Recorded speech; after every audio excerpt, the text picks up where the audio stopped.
We will now enjoy class reflections by Nora Kruger, and from her classmates, this will be the last time Nora has to go last.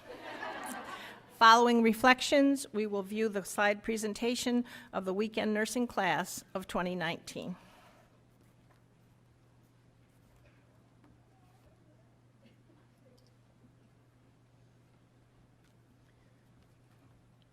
Maybe you should share, or should I share why you always have to go last? You share.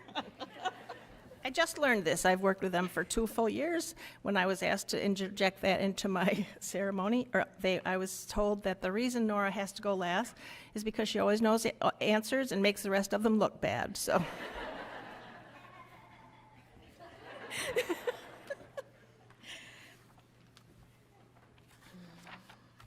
Good afternoon. The members of the weekend nursing class of 2019 would like to welcome all of you to our celebration.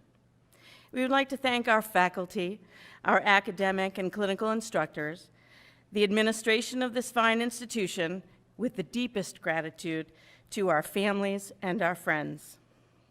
You've all been tireless supporters and encouragers throughout our journey to becoming nurses. Without you, we would not be here today, celebrating this momentous accomplishment. You have supported our efforts, picked up our slack at home, and you've been there to help us through each expression of self-doubt, each panic attack, each sleepless night, and thousands of tears. And we thank you all. This has been a journey. Not an easy one, which we knew would be the case, because the weekend nursing program at Jefferson Community has a reputation of being intensely challenging and difficult. Well, it did not disappoint. It has been stressful and demanding, yet it has given us a confidence and a wealth of knowledge that created a firm foundation upon which we will build as we enter our careers. We all came into this knowing, well, hoping, that in just 2 years, which to some flew by, and to others seemed an eternity, we would experience life-changing growth. As we sat in a classroom for Freshman Jumpstart on our very first day, what seems a lifetime ago, a collection of strangers, except for the maternity department at Samaritan Medical Center, which apparently sent us half of their staff, we were told that this group would become our family. Of course, human nature makes you doubt such a prediction. We scanned the room, silently summing up the competition, deciding who we could have commonality with or those with whom we certainly would not. As the program intensified, 2 days later, our groups began to form. With syllabuses full of tasks and 10 to 20 chapters to read for any given exam, the demand on time and energy was unimaginable.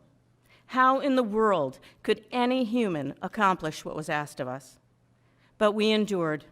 We stressed, we panicked, and cried together as we jumped each hurdle the program placed in our path. From the start of the program, quizzes and exams kept us constantly on our toes.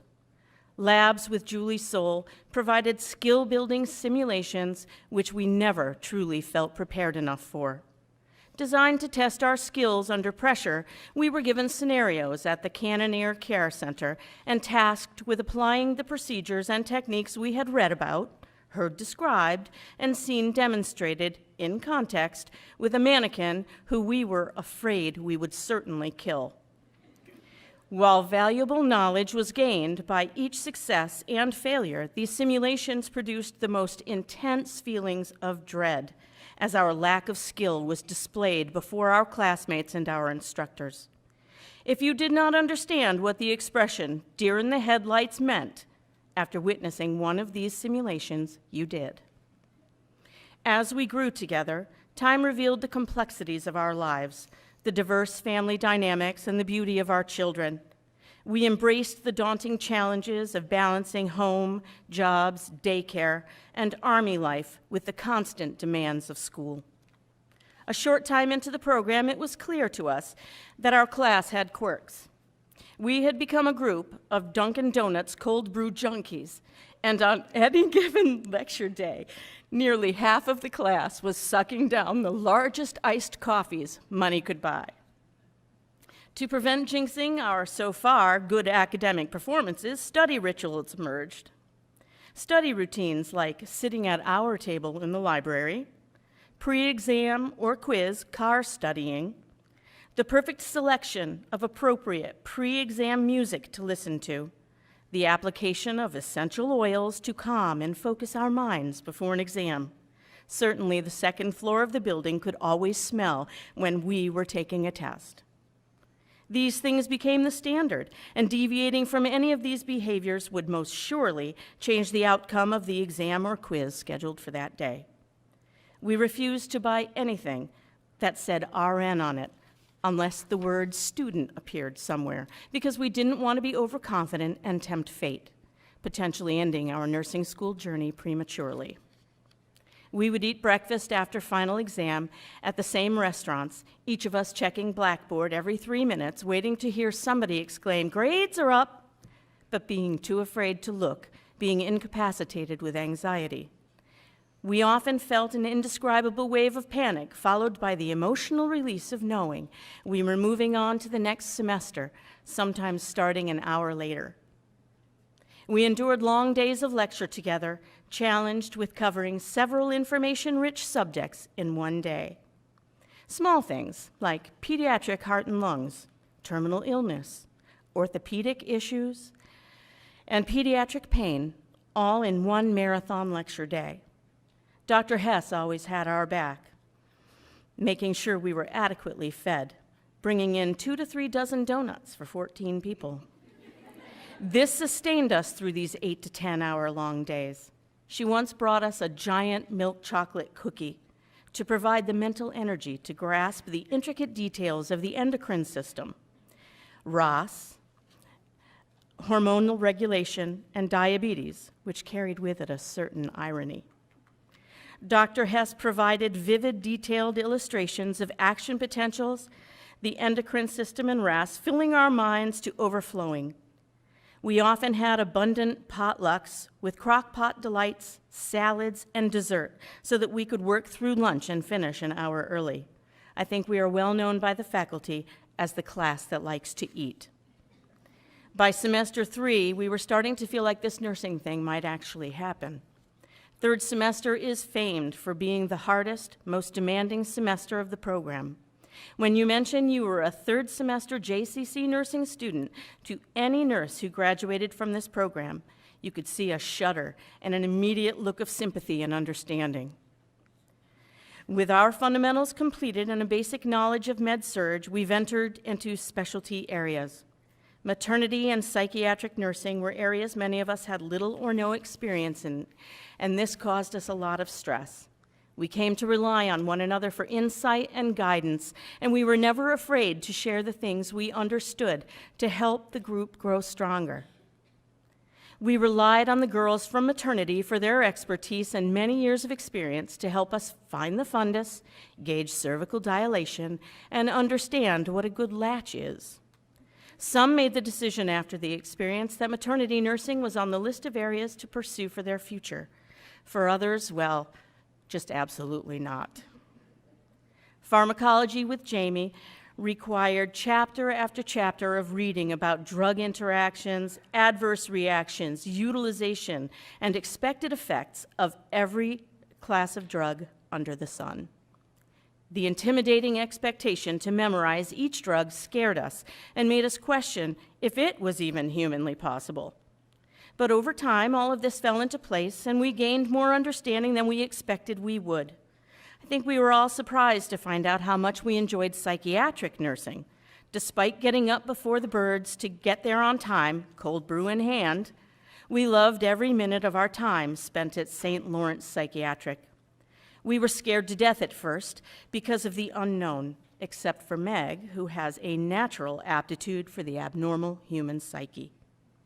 We trained ourselves to avoid the expression, "that is crazy," and substituted fascinating, which made us sound far more scholarly. We nearly put Celeste into premature labor because of our incessant need to see the old buildings on SLPC's campus by venturing out on a 5-mile walking tour of the grounds. Our faculty there stimulated a great desire to understand psychiatric pathology, and several in our class now consider this a possible career in their future. We are beyond grateful for the opportunity this program has provided us to see professionals like Lucy, Caitlin, and Dr. Weber in action through simulations on our first psych lab day. That was the best icebreaker we could have ever asked for. Pediatrics at Golisano was an adventure consisting of 3 road trips with Katie and Desiree in the driver's seats of JCC vans.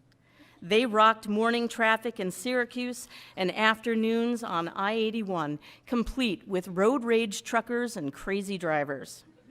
We experienced many situations with sick children that allowed us to experience the challenges that come with treating very young infants and children with long, hard roads ahead. It takes a special individual to treat children, and we saw that in the nurses working at that facility.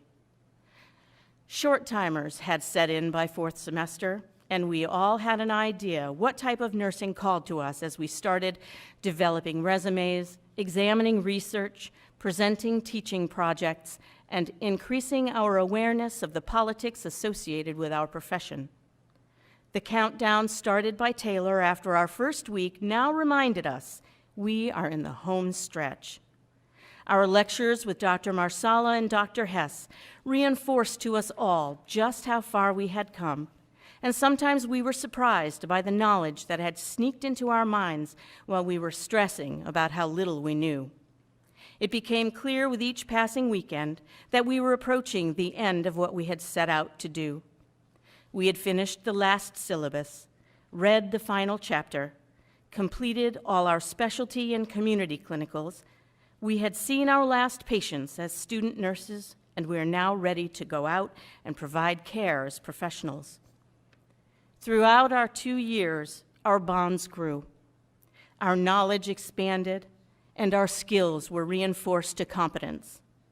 Despite such a diverse group and the vast differences in each of our lives, a cohesive group had come together and reached its goal.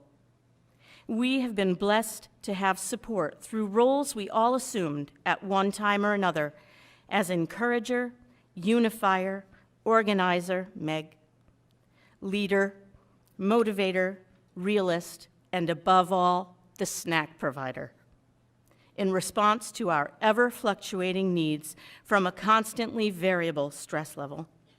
Without these contributions, our class would not have enjoyed the kinship and sisterhood it has become, such a wonderful part of our lives.